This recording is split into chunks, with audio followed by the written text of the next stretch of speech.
wife took the battery out of the things, what it was. But Terry took care of her, didn't he? All right. I have been saying for several Sundays that I would preach this morning on a title, The Sounds of Easter. And I wonder if anybody thought kind of humorously since then, is he talking about Here Comes Peter Cottontail? You know, that was a song. Or In My Easter Bonnet with all the... not that sound at all I'm talking about. So that's not what we're talking about. Let me tell you what I want you to do with me. Several years ago, many years ago, psychologists and others were trying to find some reasons for the divorce rate in our country. And among other people they asked divorce attorneys what they thought was the main reason for divorce in our country. And the divorce attorneys came to the conclusion, by gathering all of the information, that lack of communication was the number one reason for divorces in the U.S. Communicating, talking. But just talking or just saying it or just proclaiming it or just screaming it is not communication. Communication occurs when one speaks and the one to whom he speaks hears what the person is really saying. And sometimes what he's saying is not so much in the words, but in the meaning of the heart and the feeling and the love that is between these parties in a relationship. So I got to thinking as a preacher, how can I better communicate? Well, if you're talking about listening to what God says, or what's in the Scripture, or what Jesus taught, they certainly were good at proclaiming it and sharing it. The breakdown had to be in me listening to it or hearing it. So I tried to find a way, as I was reading and studying myself, to understand, to get the message a little better. And one day, and I don't mean this like I'm a super spiritual person more than you are, but one day in studying it came to me, and I assume and accept that it came from God, that he said, rather than just listening to the words that you now have in Scripture and reading them and memorizing, nothing wrong with that. Why don't you see if you can be that little proverbial fly on the wall and hear and overhear what's being said? And just about that quickly, I had the idea for this sermon, The Sounds of Easter, and I have preached it every Easter season since that time. Now, it's good that I've been interim in 11 different churches, so the same church didn't have to hear it every year. But I have done it where I was pastor for so long, and then in all the places I have preached at Easter time. Now, that's enough of the background. I want us to try and hear the sounds that we could have heard that first Easter in the message this morning. No impersonations, no funny sounds will I make, but use your imagination and listen for what you might have heard as we talk about these events. I'm going to begin in the Garden of Gethsemane. Matthew's Gospel, chapter 26, we'll read at verse 36 and following. You're familiar with this passage. Then cometh Jesus with them unto a place called Gethsemane, and saith unto his disciples, Sit ye here while I go yonder and pray. And he took with him Peter and the two sons of Zebedee, and he began to be sorrowful and troubled, very troubled. Then saith he unto them, My soul is exceeding sorrowful, even unto death. Abide ye here and watch with me. And he went forward a little and fell on his face and prayed, saying, O my Father, if it be possible, let this cup pass away from me. Nevertheless, not as I will, but as thou wilt. And he cometh unto the disciples, and findeth them sleeping. And he said unto Peter, What? Could you not watch with me 1 hour? Watch and pray that you enter not into temptation. The spirit indeed is willing, but the flesh is weak. Again, a second time he went away, and he prayed, saying, O my Father, if this cannot pass away except I drink it, thy will be done.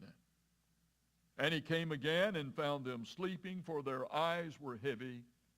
And he left them again and went away and prayed a third time, saying again the same words.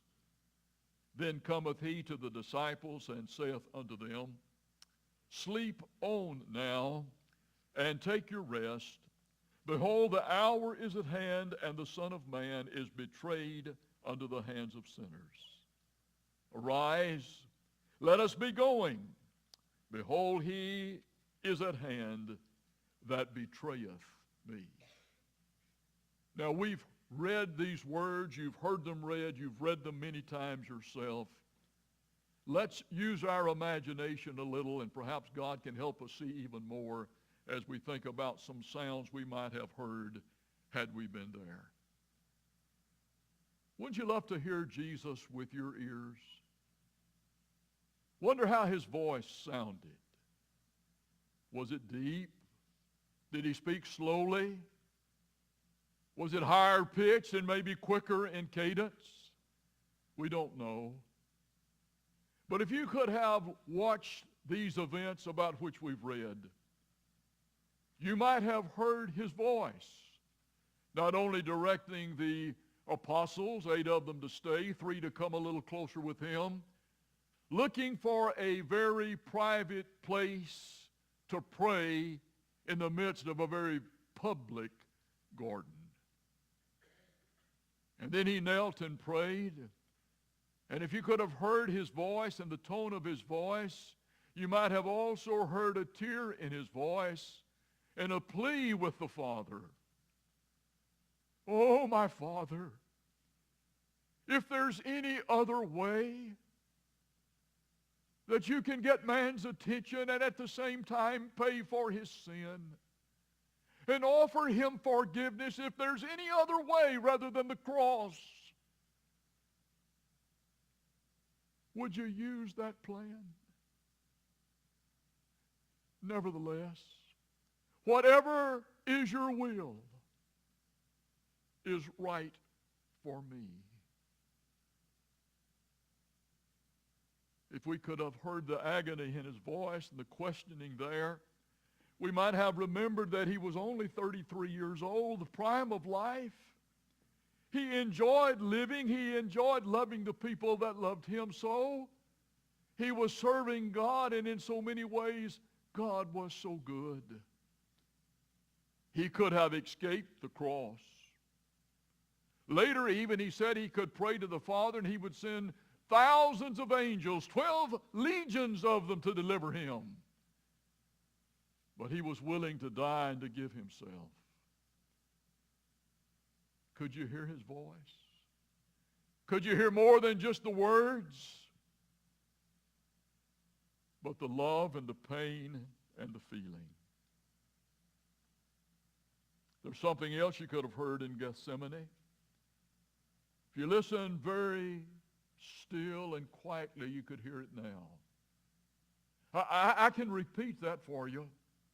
Listen.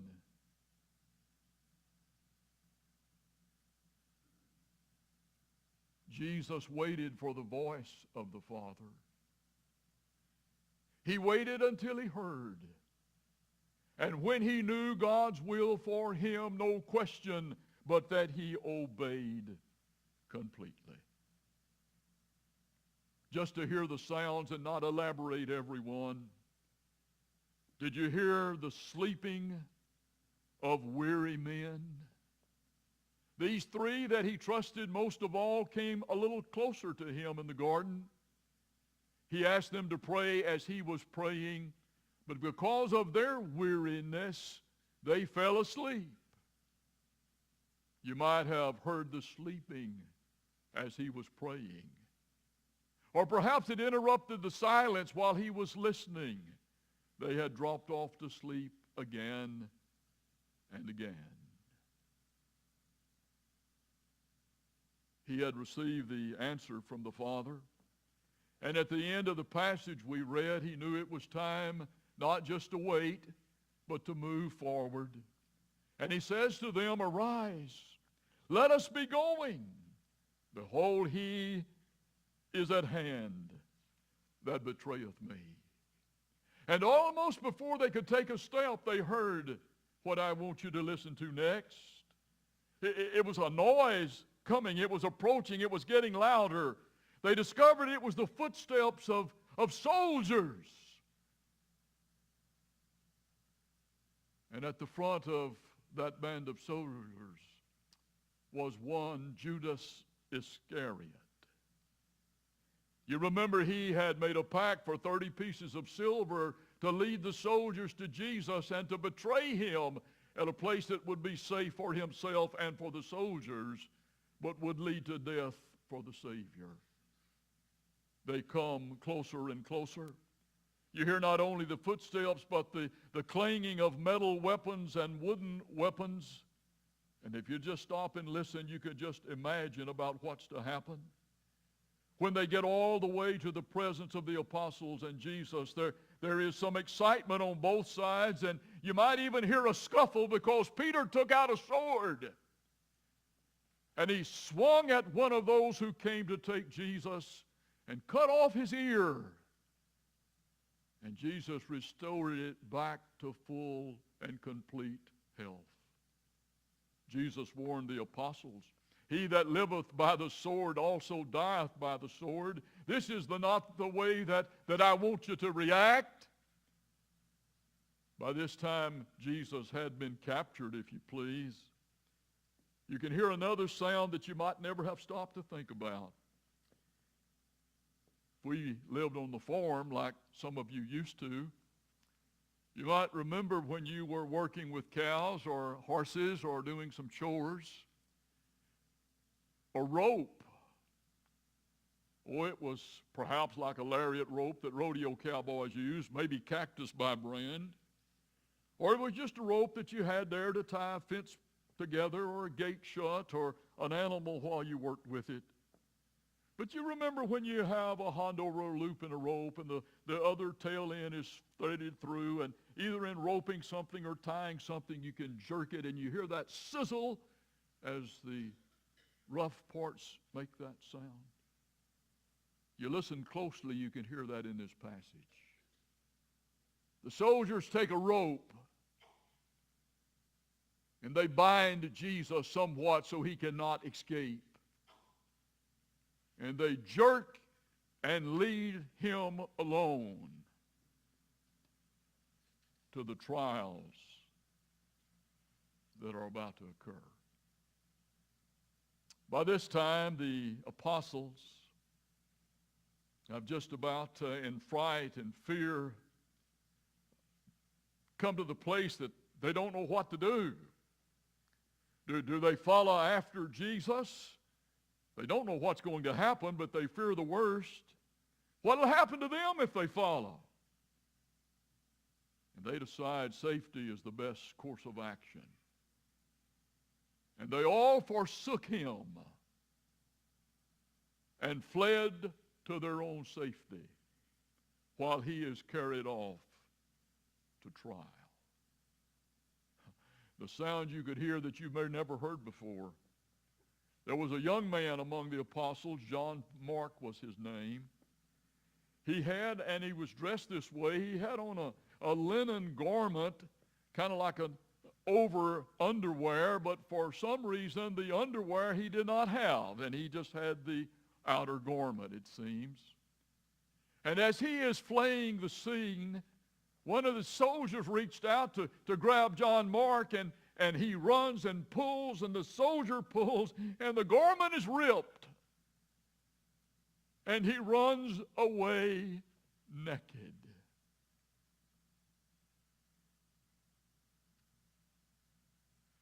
Can you hear the laughter?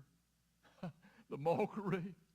These soldiers with their weapons and their strength in numbers, and a young man, probably somewhat frail, is running away, embarrassed and hurt and frightened and laughed at. Don't forget the sound of laughter. When people even today try to belittle our Savior and those who follow him. And we could be persuaded to be weak, but that ought to be a call for us to demonstrate strength.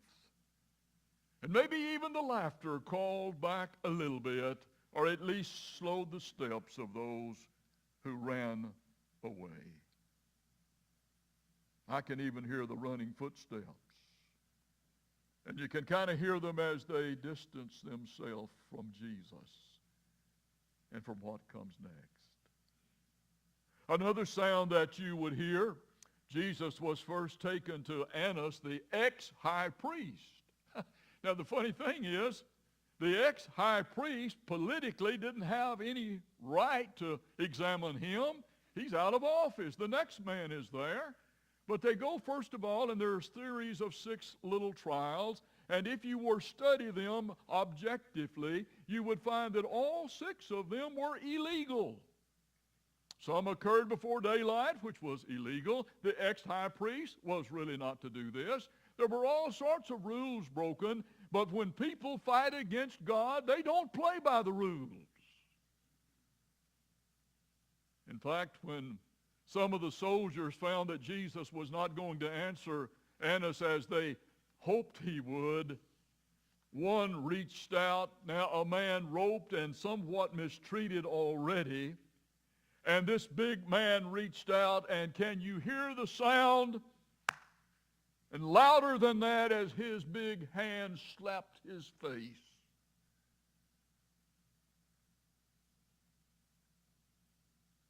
A few years ago, we were on the parking lot of a business in Orange. A child had acted up according to what his dad thought. And the dad, right there in full public view, took off his leather belt and folded it up and hit that child several times.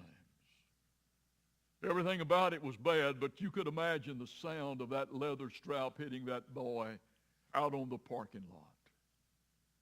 I'm not against punishing and teaching and disciplining children, but don't forget the sound of a soldier slapping the face of our Lord. A sound of Easter.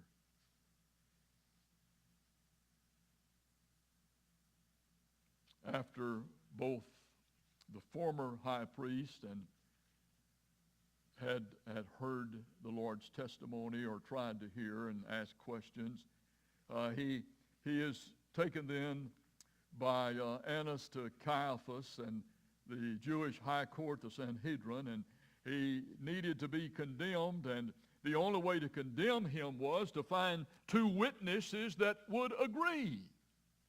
And they had brought several false witnesses, the scripture says. The chief priest and the whole council sought false witnesses against Jesus that they might put him to death. And they found it not, though many false witnesses came. But after a while, 2 came, and they agreed with their same condemnation statements. Oh, they felt good now. We've got 2 that agree that he is evil, he's blasphemous, he's against God, he can't be who he claims to be. We were in Houston some years back. We had been asked to come there to appear in court as character witnesses for someone who was on trial. We sat there all day, and the judge was hearing about 3 different cases at the same time, And so our case would be heard for a little while, and then he would put in recess this one and take another in here and another one here, and he kept alternating, and we kept sitting there, and we kept hearing a noise outside the courtroom, and we discovered it was an attorney out there with 2 or 3 witnesses rehearsing them for what they were going to say in one of the court cases. Now that's not exactly, I think, legit for an attorney to take the witnesses and they go through what they're going to say one and together so they're all on the same page. But could you stop and listen just a moment? And perhaps not at that courtroom in Houston, but back in the Holy Land years ago, could you hear the whispering of 2 men trying to get their testimony to fit together so they can condemn Jesus and lie about him until he is pronounced guilty? That's how he was being treated. Listen to the whispering. And then after they get the verdict they want, that he is saying that he is God, that he can restore the temple and bring it right. He says things that only God could do, and he claims that he can do it. Are you really he? And Jesus answers, you say it because it's true. The high priest then, and I want you to hear this, it's the sound of a piece of cloth as you would take it in 2 fists and rip it. You know, cloth, we got scissors now and shears, and all, but you remember when you tear a piece of cloth? It's what he did to his garment. If a person back in that day felt something was horrible and he wanted to express his dismay at it, and well, he tried to demonstrate. And so if you took your garment and kind of ripped it in half, it was a demonstration that, I'm shocked, and I'm concerned, and this is horrible, and I condemn it. And so the leader of the court did that. 2 more sounds quickly, and time's going fast, so I want you to hear several more, and we'll just hit upon them. Several times more you hear the sound of a leather strap upon human skin. Jesus is laughed at, mocked, he is beaten. They even blindfolded him, you remember? And they turned him in a circle with a blindfold on, spun him around several times like kids would play a game. And then they surrounded him, and one after another would reach out to this blindfolded man and slap him on the face and say, if you're God, tell us which one hit you.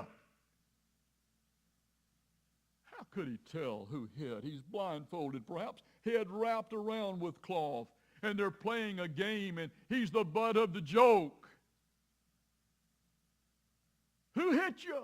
You know so much. If you're God, surely you can tell which one slapped you. And then do you hear, and this is ugly, do you hear the sound of someone spitting? You know, get more moisture. They spit in his face. I mean, they had hit him, they had beaten him, they had lied about him, they've mistreated him. Somehow they just had to keep pouring it on, and an insult like spitting in someone's face, though it seems so little, look what it means. And if you had been that fly on the wall, you would have heard that, and I think you would have cringed to say, whenever will it be over? Isn't it enough already? You could have heard a cursing man, a man who proclaimed his innocence and his guilt. Peter is his name. 3 times someone said, you're one of his followers. No, I'm not. I don't know what you're talking about. Finally, when he's accused the 3rd time of being a disciple, a follower of the Lord, the Bible says that he cursed and swore that he was not. Many times cursing just means taking an oath by God, so and so and so, which we should not do. But the language here in the Greek is not only did he take an oath in that sense, but it was ugly in the way he said it. You could have heard that first Easter. And about the time he finished making that statement, a rooster is crowing. And he remembers Jesus had said when he had proclaimed his faithfulness, Peter said, well, the whole world can deny you, but I won't. You can count on me. And Jesus had said that previous evening, before you hear the rooster crow in the morning, you will have denied me 3 times. And Peter remembered and began to weep, and you could have heard him crying. What have I done? How have I failed? How could I have? Oh, I cannot believe. And the tears poured from his eyes and from his broken heart. Judas Iscariot appears again, realizing that he has betrayed Jesus, who had loved him in spite of Judas's lack of faith. And Jesus had been patient with him, even though he should not have been from human viewpoint. Judas had his 30 pieces of silver. He had taken them back to the Sanhedrin, offered to give the money back. I don't want this. It's blood money. They said, we don't want it either. He throws it down and he leaves and he goes out, and the next sound you might have heard was a gasp. Maybe even the pop of a neck breaking. Judas had hanged himself. He could have repented. He could have gone back even then to say, God, I'm sorry, will you forgive? But he was wrong, and he continued to be wrong, and he took his own life by hanging himself.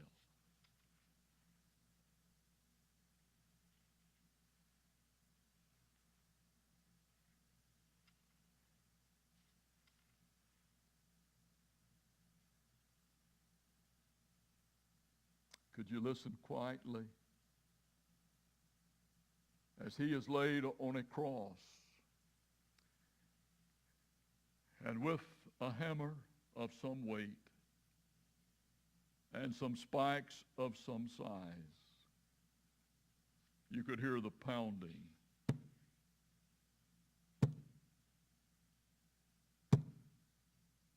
As his hands, his feet are nailed to that cross.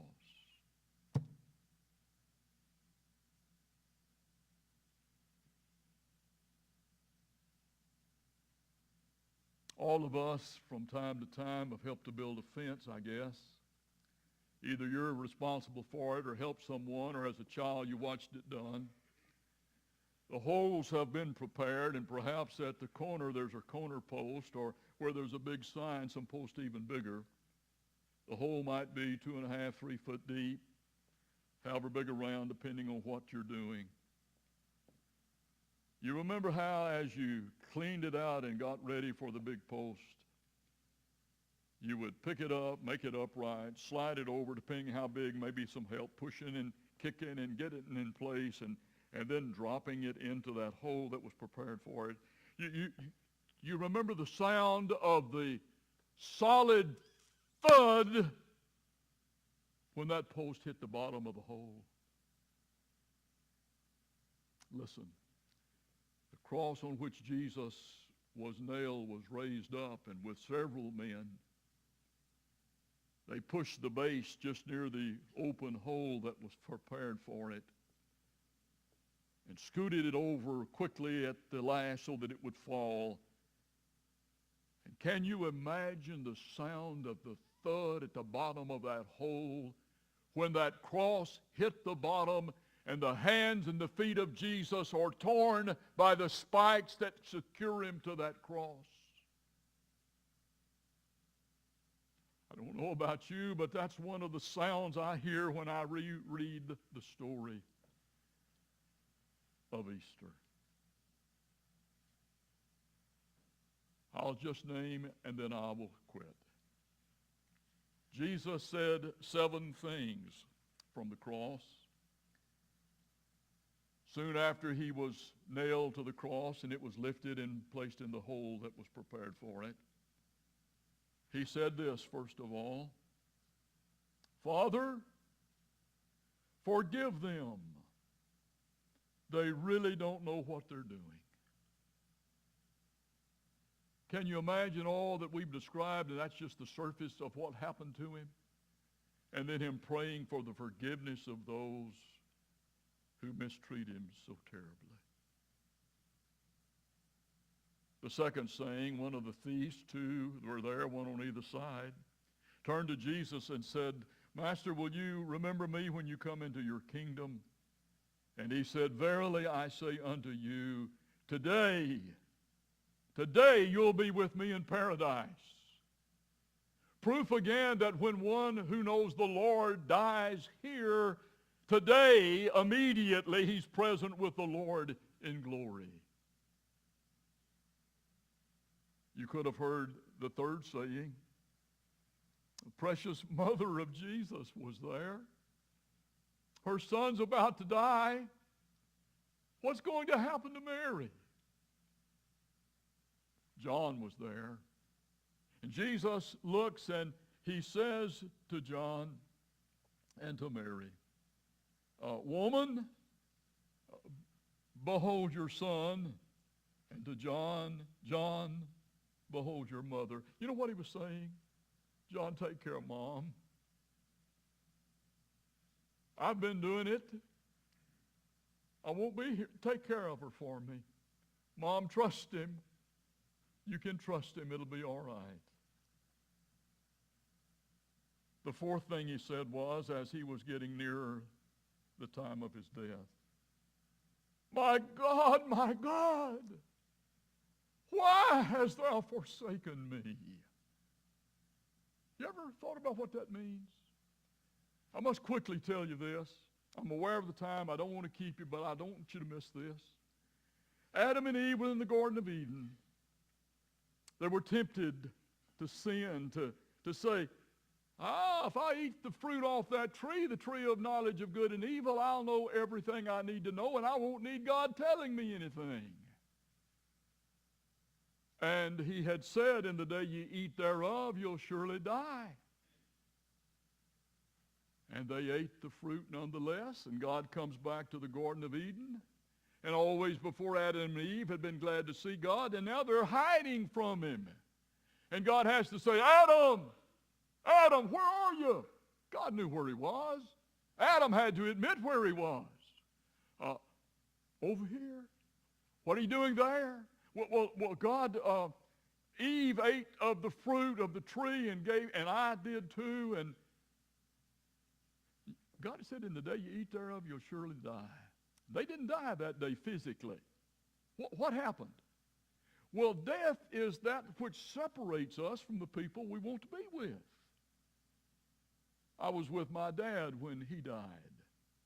He and my mother had a lifetime together.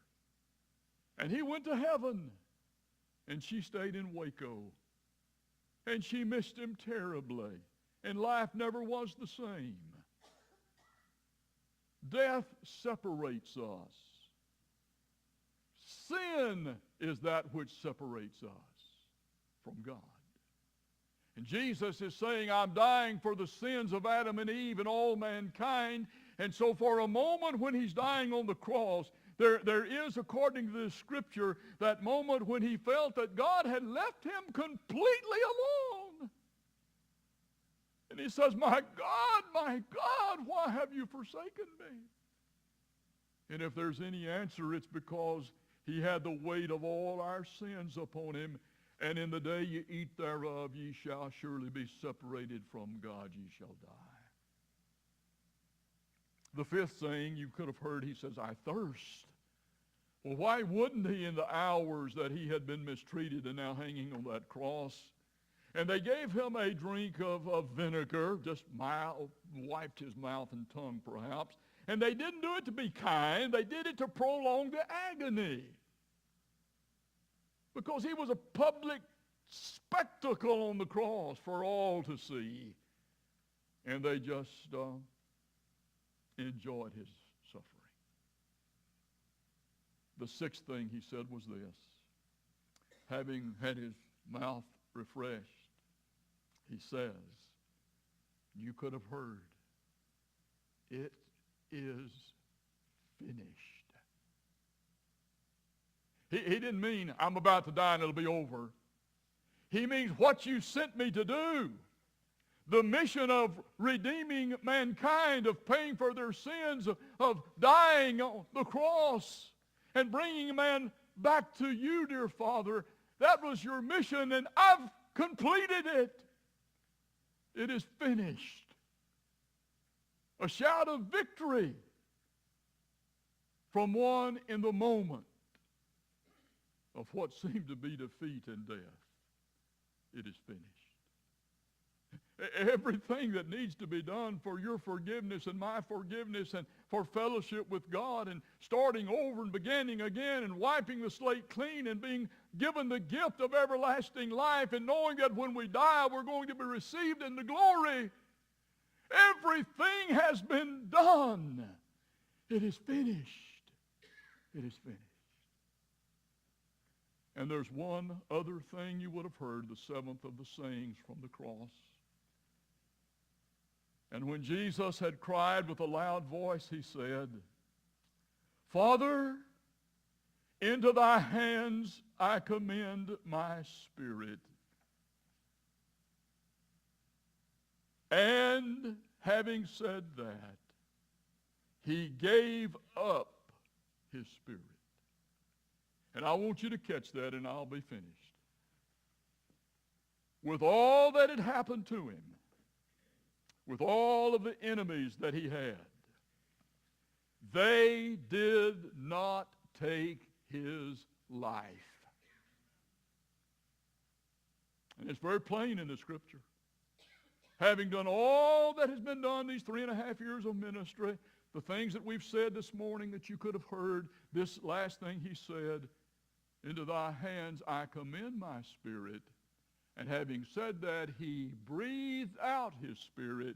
But the emphasis is not whether you want to read the passage breathed out, gave up, or The important thing there is he decided when it was time to leave this body and to go to glory. The enemies were defeated even in his death. They wanted him gone. They thought they could kill him, but they did not. But when he finished the mission God had given him, he breathed out his spirit, and he went to be with the Father. Now, we stopped there this morning. That was Friday. About 3 o'clock in the afternoon, he was pronounced dead. You know the story. We'll talk about it next Sunday.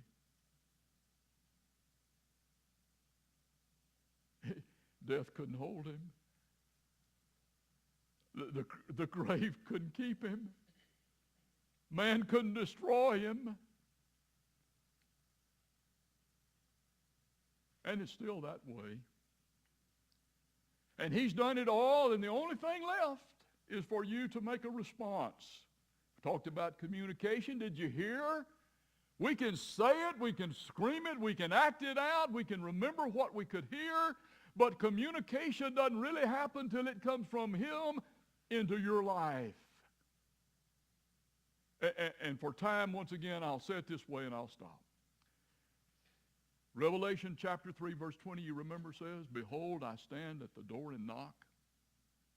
If any man will hear my voice and open the door, I will come in, make my abode in him and with him, and he will be mine and I'll belong to him. And somebody has said, and it's such a beautiful thing, that the door of your heart's what he's talking about. Behold, I stand at the door and knock. If any man will open the door, and I'll come in, okay? But there's a handle just on one side of that door, and that handle's on the inside. And he's out there knocking, and he's waiting for us to open up our heart, and he'll come through that door and abide with us eternally. But it's not until you say yes. He doesn't force you. He won't make you. He doesn't coerce you. He invites you. That's what we're doing for a moment now. And you need to open your life up to the Lord. You need to open your heart. God, I know I'm a sinner. I know you're the Savior. I know you want to save me. I understand. I hear. What I do? Just basically agree with him and say, yes, come in. If you've never done that, would you right now? You can. That quickly you can settle it. Just say yes to him. Now, if you do, then you need to let other people know, and you need to join in one of his churches, and you need to be baptized to get started. And then for the rest of your life, you do the best you can with his help to live the way that honors him. If you need to come this morning and say, preacher, I've never joined the church. I've never accepted Christ, but I want to. We'll help you to know what to do next. If you want to move your membership here from someplace else, you live here now. You don't live in St. Louis anymore. You live here now. Come join a church here where you live. Or if there's any other thing on your mind and heart you need to do, these next few moments are for you. Could we stand together? We're going to sing just a verse or so, not long. If you need to come, you know it. And if you do, please come.